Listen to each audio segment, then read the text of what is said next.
ఒక ఎనలిస్ట్, ఒక విశ్లేషించే వ్యక్తి, ఆయనంటే నాకు గౌరవం, ఆయన మీద నాకు గౌరవం ఉంది. ఆయన తీసుకుపోయి ఓ మీడియాలో మాట్లాడతా అమిత్ షా గారి గురించి మాట్లాడారు.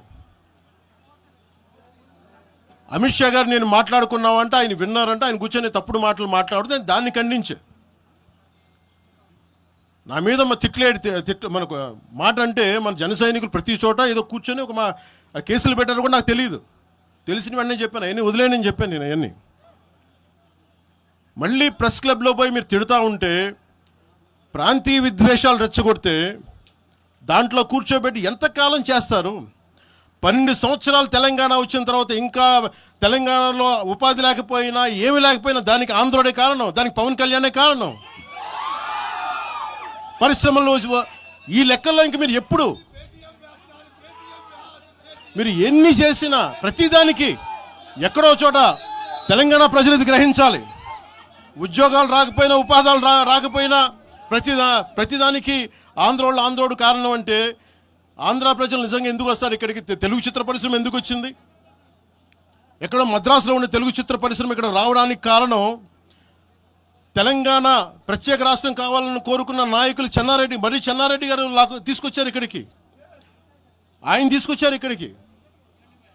50 సంవత్సరాలు కలిసి ఉన్న రాజధాని ఇక్కడ సడన్గా పోయి మీరు ఇక్కడ రాకూడదు అని కొంతమంది నాయకులు, తెలంగాణ ప్రజలు వేరు. నేను మొదటి రోజు నుంచి చెప్తా ఉన్నా, పాలకులు వేరు, ప్రజలు వేరు.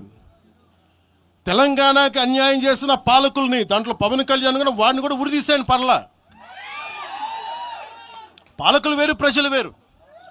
మీరు పాలకులను తిట్టుకున్న ప్రజలను తిడితే, విద్వేషాలు రెచ్చగొడితే ఈ దేశం ఎటుపోద్ది? సూరత్లో తెలుగు ప్రజలు ఉన్నారు. రేపు వచ్చిన గుజరాతీ మనుషులందరూ గుజరాతీస్ అందరూ కూర్చొని తెలుగు వాళ్ళు ఇక్కడ ఉండకూడదంటే కుదురుద్ది అక్కడ? నాందేడ్లో ఉన్న తెలుగు వాళ్ళు, షోలాపూర్లో ఉన్న మన తెలంగాణ తెలుగు వాళ్ళు అందరూ కూర్చోబెట్టి మా మహారాష్ట్రీయులు తిరగబడితే ఏమవుద్ది? దేశం నిలబడద్దా? దేశం ఒకటిగా ఉంటుందా? ఎంతకాలం తిడతారు? ఎంతకాలం?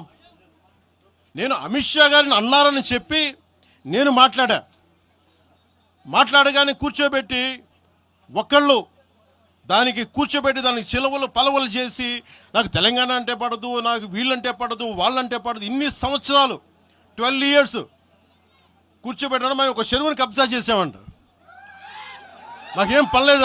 నిజంగా మీరన్నట్టుగా కబ్జా చేస్తే ఇల్లు తగలబెట్టారో నాది వచ్చి మీరు